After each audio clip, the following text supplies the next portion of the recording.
vamos dar continuidade ao nosso conteúdo de história, tá? Peguem a apostila de vocês, página 84, tá bom? Nós vamos fazer a leitura juntos. Acompanhem aí na apostila de vocês, já fiquem com o marca-texto no jeito, lápis de cor, para grifar as informações importantes, tá bom?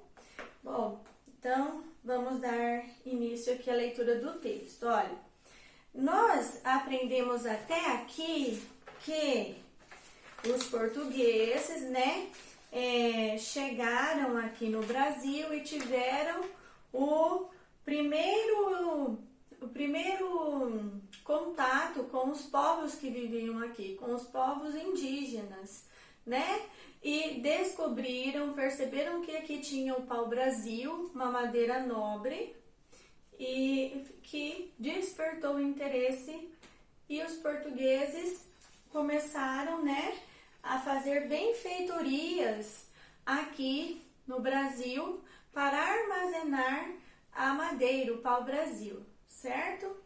Então, e depois disso, olha só o que aconteceu. Falamos também, né, sobre o escambo, a troca, né, entre os índios e os portugueses, tal. Agora aqui vamos fazer a leitura juntos. A divisão do território brasileiro, tá? Ó, entre 1500 e 1530, os portugueses não se fixaram nas terras descobertas, organizaram as feitorias e exploravam o pau-brasil, enquanto comerciantes de outros reinos europeus vinham para o litoral brasileiro com o mesmo objetivo, de explorar, né, de retirar daqui o que tinha de interessante para eles naquele momento, o pau-brasil, né, e tal. Aí, olha só o que aconteceu. Outros povos europeus, além dos portugueses, começaram, né, despertaram para essas terras e também se interessaram pelas riquezas que tinha aqui. E com isso, eles começaram a entrar em conflitos, tá? A França, os franceses, tá? Com os portugueses, começaram a entrar em conflito, a disputar essas novas terras, tá? E nessas disputas, a propriedade da terra, que era de quem na época? Dos indígenas, a cultura, os costumes e o modo de vida dos indígenas não foram considerados. Eles não levavam em conta, né? Eles não davam importância para isso. Eles pensavam neles mesmos, em si próprios, tá? Olha só, segundo parágrafo. Os franceses, por exemplo, aproveitando-se da extensão da costa brasileira e da dificuldade de controle por parte dos portugueses, chegaram a se instalar em diferentes lugares do litoral. Porque, olha, a quantidade dos portugueses era pequena ainda, né? Nesse momento aqui, havia pouca quantidade de portugueses. O que tinha muito eram os povos indígenas, certo? E com isso, eles tinham dificuldade, porque a gente sabe que a costa do Brasil, né, a costa ali, o litoral, é uma área grande e fica difícil para eles ficarem tomando conta, cuidando, né? Então, eles não tinham controle, né, dessa parte do território. Então, os franceses chegaram e começaram a se instalar em diferentes lugares, tá? Olha só, olha essa imagem aqui de um dos conflitos, né, entre os europeus. Olha só, batalha naval entre portugueses e franceses na costa brasileira, gravura de Theodore de Braille. século XVI, tá? Então, vejam só, né? Aí, observem aí na imagem de vocês, tá? Vamos continuar. Próxima página. Por isso, olha só.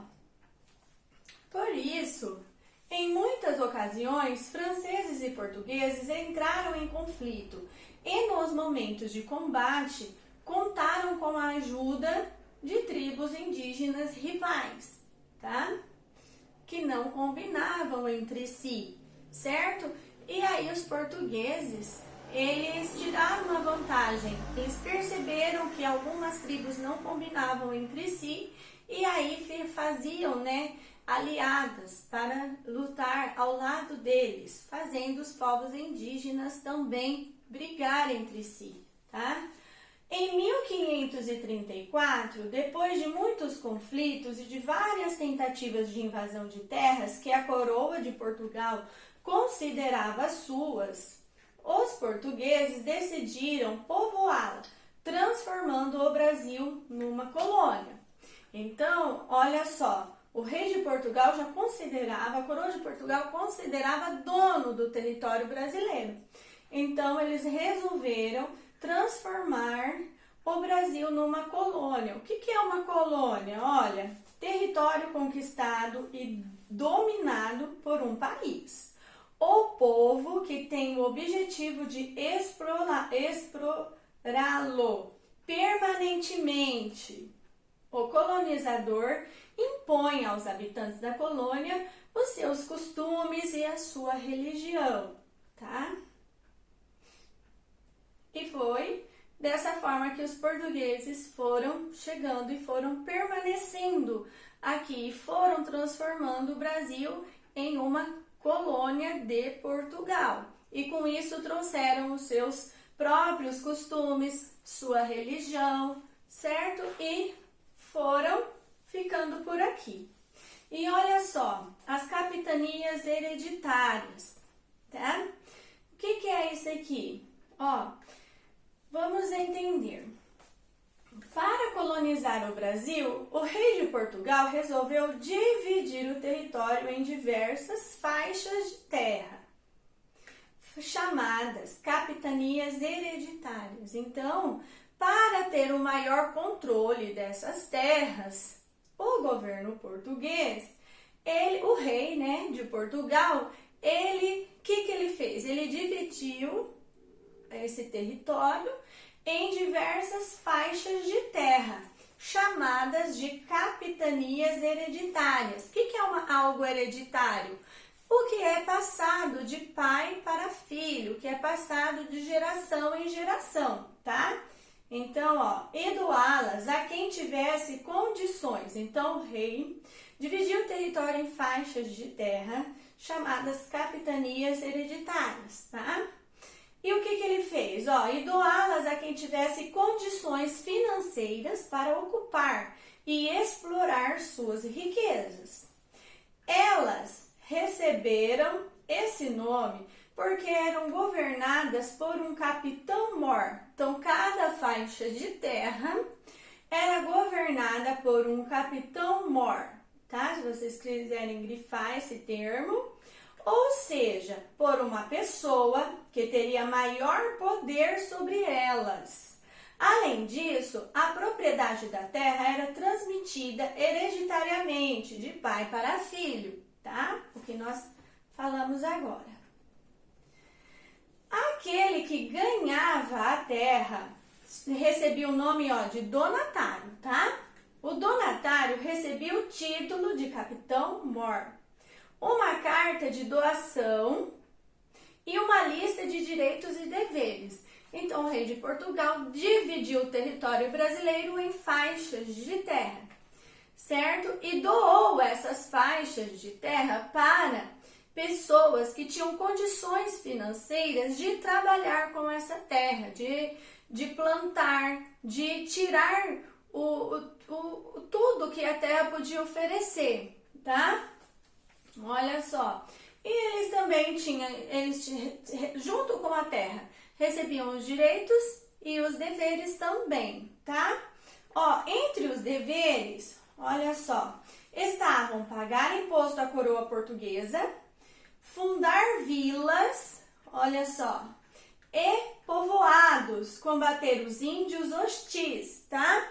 Os índios agressivos, os índios que eles viam como inimigos deles, tá? Que, ó, atrapalhassem a exploração e a fundação de povoados, tá? Então, eles combatiam esses índios aí.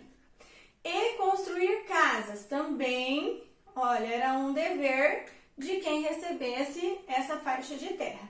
Os donatários também eram obrigados a plantar cana-de-açúcar, tá? Olha só aqui. O açúcar era um produto muito procurado e valorizado na Europa daquela época.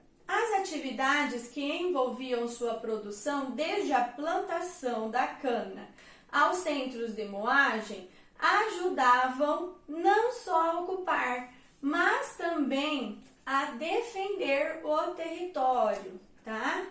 Então, o açúcar era muito procurado, muito valorizado na época, tá? Então, por isso que eles incentivaram aí, eles obrigavam o donatário a plantar a cana-de-açúcar, tá? Bom, aqui, entre os direitos dos donatários estavam governar a capitania, distribuir uma parte das terras a quem tivesse interessado e pudesse cultivá-las. Olha, criar regras para as vilas e povoados e escravizar os índios. Então, esse era o interesse, né, dos portugueses. Eles queriam... E aí, quem que seriam esses donatários? Os povos, os portugueses, outros portugueses que viriam de Portugal para tomar conta desta capitania, desta faixa de terra e fazer esta terra produzir, tá? Contudo, em todas as capitanias se desenvolveram da maneira que o rei de Portugal e seus auxiliares pretendiam. Olha só, não deu muito certo, porque nem todas as capitanias se desenvolveram como o rei esperava. Não havia muita gente interessada em se mudar para o Brasil e cumprir os deveres de um donatário. Olha só, não teve muito interesse, tá? E o que aconteceu? O rei doou 12 a 14 capitanias criadas, mas apenas duas prosperaram. Olha só, apenas 2 capitanias foram assim, tiveram o objetivo atingido, tá? Como esperado. Olha lá. Qual capitania foi? Isso é importante, ó. Capitania de Pernambuco e de São Vicente. No mapa a seguir, observe como foi a divisão do Brasil em capitanias. Veja também onde se plantava cana-de-açúcar e onde se explorava o pau-brasil. Olha lá. Então, aqui vocês têm aí, tá? Capitanias hereditárias e suas economias. Olha só, eu vou diminuir aqui um pouquinho para que a gente possa ver, ó.